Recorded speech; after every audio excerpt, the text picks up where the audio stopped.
Centrais sindicais, elas estiveram reunidas hoje em Brasília com o ministro do Trabalho, Luiz Marinho, para tratar da política de valorização do salário mínimo. E quem participou desse encontro foi o Fausto Augusto Júnior, diretor técnico do Diese. Bom, o Fausto participa todas as terças-feiras aqui com a gente com o Diese, mas essa reunião importante de hoje mexe também no nosso calendário. Boa noite, Fausto. Tudo bom? Tudo bom, Tá ok. Fausto? Boa noite.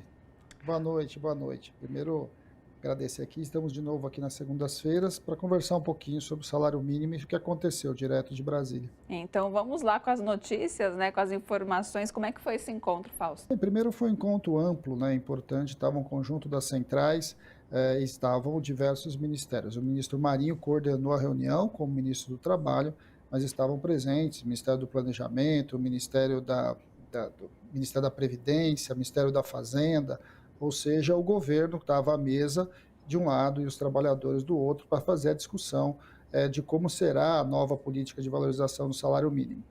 De alguma forma, a discussão abriu, fazendo um debate e uma avaliação do que foi a política de salário mínimo no governo Lula, né, a primeira versão da política, quais seus impactos. Teve uma apresentação montada pela Unicamp, pelo pessoal do CESIT, junto para o governo, que mostrou que havia um consenso ali na mesa entre trabalhadores e o governo de que a política de valorização do salário mínimo era importante para melhorar a renda das pessoas, importante para diminuir as desigualdades e para puxar o crescimento. Esse talvez tenha sido o primeiro grande consenso, ou seja, é necessário ter uma política de valorização. A questão colocada agora, que vai entrar em discussão com o governo, afinal de contas, qual vai ser essa política. E as centrais sindicais, para contribuir, apresentaram uma proposta para iniciar o debate.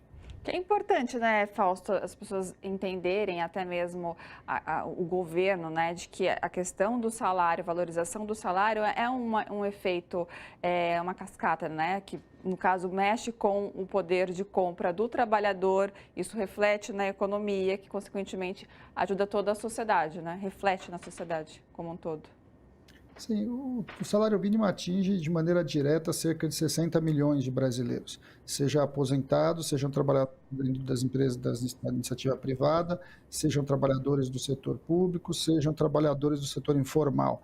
Além disso, o salário mínimo também empurra, né, os pisos salariais do conjunto da economia em geral e interfere diretamente ali em salários que muitas vezes nem estão muito claros, definidos ali como salário mínimo, como por exemplo da trabalhadora doméstica, do trabalhador doméstico, que é fortemente influenciado pelo salário mínimo. Quando o salário mínimo cresce o poder de compra dos mais pobres. E os mais pobres, essencialmente, vão para o mercado buscar produtos muito básicos. Nós estamos falando de alimentos, nós estamos falando de vestuário, nós estamos fazendo de uma discussão ali que pega a base da pirâmide. E ela impulsiona também as economias mais do Brasil profundo, das periferias, ou seja, tudo isso está envolvido. E quando tem mais consumo, tem mais produção, a economia cresce e o governo também arrecada mais. Acho que esse é um debate bastante importante. E as centrais sindicais, na verdade, reivindicam o básico, né? Reivindicam que nós precisamos voltar ao padrão do salário mínimo quando ele foi criado. Ou seja, o que as centrais apresentaram é um plano de que em 30 anos, em até 30 anos, o salário mínimo volte a ter o poder de compra que ele tinha em julho de 1940. Hoje, para você ter uma ideia, Ana, o salário mínimo equivale a cerca de metade do valor do quando ele foi criado. E Fausto, o que podemos esperar aí agora, os próximos passos depois dessa reunião? Bem, de alguma forma, agora o governo recepciona a proposta das centrais e, a partir disso, a ideia é que o governo traga uma devolução em até 15 dias, né? Assim, a ideia, a proposta enumerada de calendário é que volte a se reunir essa mesa tão logo o presidente Lula volte da China, né? Então, nós estamos esperando que daqui, não essa próxima segunda a outra, é bem provável que a gente volte a ter conversas com o governo. E, ao longo desse período, o governo vai fazer suas contas e os trabalhadores precisam divulgar a sua política, né? O que nós estamos indicando aí, o que foi apresentado para o governo? Foi apresentado que é preciso recuperar a política de valorização do salário mínimo do período anterior, ou seja, inflação mais o PIB de 2 anos anteriores. Só que agora, o que a gente identificou como um grande problema é que é preciso definir um piso, né? Um piso para que quando o PIB caia, você tenha o mínimo de recuperação, e esse piso é de 2,4%. Ou seja, se o PIB for menor do que 2,4, é o valor de 2,4 de aumento real. Se o PIB for maior, fica o valor maior. Isso para uma política a partir de 2027.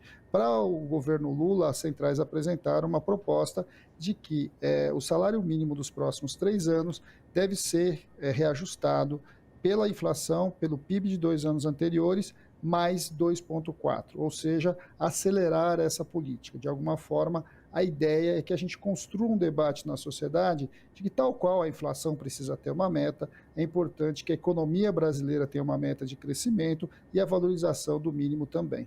Perfeito. Fausto, mais uma vez, obrigada pela participação e hoje também pelas informações. E até semana que vem. Até semana que vem, Ana. Estamos aqui de novo.